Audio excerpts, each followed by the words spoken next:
আজকে সারাদিন আমরা বাইরে ছিলাম, ঘুরতে গেছিলাম কয়েকজন মিলে। সারাদিন ঘোরাফেরা শেষ করে বাসায় এসে আর রেস্ট নিলাম না, যেহেতু রাত্রের খাবারটা আমাকে রান্না করা লাগবে এই জন্য। তো রাত্রে বাসায় এসে তাড়াতাড়ি হাত মুখ ধুয়ে এখানে রান্নাটা বসিয়ে দিলাম। খুবই কম সময়ে যে রান্নাটা করা যায় সেটাই করার চেষ্টা করতেছি।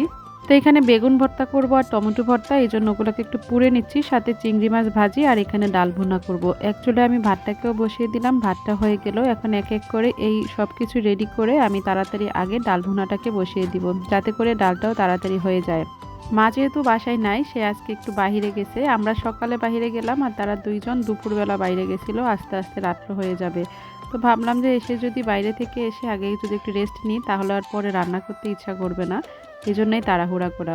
ডাল ভুনাটা একেবারে সহজ করেই করব। এখানে এক এক করে পেঁয়াজ কলি, পেঁয়াজ কুচি, হলুদ, লবণ, কাঁচামরিচ আর কয়েকটু রান্নার তেল দিয়ে তারপর এটাকে হাতে মেখে সামান্য পরিমাণে একটু জল দিয়ে দিব, দিয়ে একবারে চুলায় বসিয়ে দিব, যাতে করে তাড়াতাড়ি করে ভুনাটা হয়ে যায়। এভাবে করে কিন্তু ডাল ভুনা আমরা যারা বরিশালে বাড়ি যাই লঞ্চে খেতে অনেক বেশি ভালো লাগে। তার থেকেও বেশি ভালো লাগে বাড়িতে যখন মা এভাবে করে ডাল ভুনাটা করে দিত।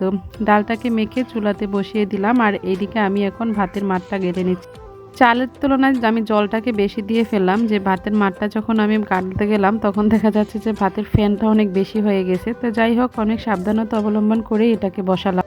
প্রতিদিন তো দেখা যায় বাইরে থেকে বা যে কোনো জায়গা থেকে আসলেই মা রান্নাটা করে রাখে, বা মা বাইরে থেকে ঘুরে এসে আগেই রান্নাঘরে চলে যায় রান্না করার জন্য। যেহেতু আজকে সে নেই, এই জন্য আমার আজকে বেশ ভালোই কষ্ট হচ্ছে। তো ওইদিকে ডালটাকে বসিয়ে দিয়ে এখন এই যেগুলো পোড়া শেষ এগুলোকে একটু ঠান্ডা করে নিব, তারপর উপরের অংশটা ফেলে এটাকে ভর্তা করার জন্য রেডি করব। আসলে সারাদিন এত বেশি ঘোরাঘুরি করছিলাম যে বাসায় এসে কোনো কিছুই করতে ইচ্ছা করছিল না, কিন্তু রাত্রে যেহেতু খাবারটা খাওয়া লাগবে আর মাকে যেহেতু রান্না করে রেখে যেতে বলি নাই, এই জন্যই শর্টকাটে যে রান্নাটা করা যায় সেটাই করতেছি।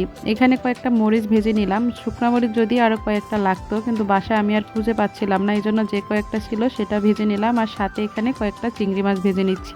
যেহেতু ডিম নাই ঘরে, ভাবলাম ওদেরকে চিংড়ি মাছটা ভাজি করে আর ডাল ভুনা দিয়ে ভাতটা দিয়ে দিব। আর ওরা যেহেতু ঝাল খেতে এখন আর ইচ্ছা করবে না বা খাবেও না, এই জন্য তো মাছটাকে ভেজে নিয়ে এখানে আমি ডালটা নামিয়ে নিব। নামানোর আগে একটু ধনিয়া পাতা কুচি দিয়ে দিলাম। আর এখানে টমেটো ভর্তা করার জন্য পেঁয়াজটাকে একটু হালকা তেলে ভেজে নিয়ে তারপর একটু শুকনো মরিচ দিয়ে এখানে আগে থেকে যে সিদ্ধ করা টমেটোটা ছিল সেটাকে দিয়ে দিলাম। এই তো টমেটো ভর্তা করা শেষ, এখন সব কিছু রেডি, শুধু বেগুন ভর্তাটা করে নিব। তবে বেগুন ভর্তাটা আমার কাছে মনে হয় বেশি ঝাল দিয়ে করলেই ভালো লাগে, তবে ঝালের পরিমাণ কম দিচ্ছি যেহেতু মরিচ বাসায় কম ছিল। পেঁয়াজ, মরিচ আর এখানে একটু কাঁচা সরিষার তেল আর লবণ দিয়ে এটাকে ভালো করে মেখে নিয়ে তারপর আগে থেকে পোড়ানো বেগুনের সাথে মিশিয়ে নিয়ে এটাকে তৈরি করে নিলাম।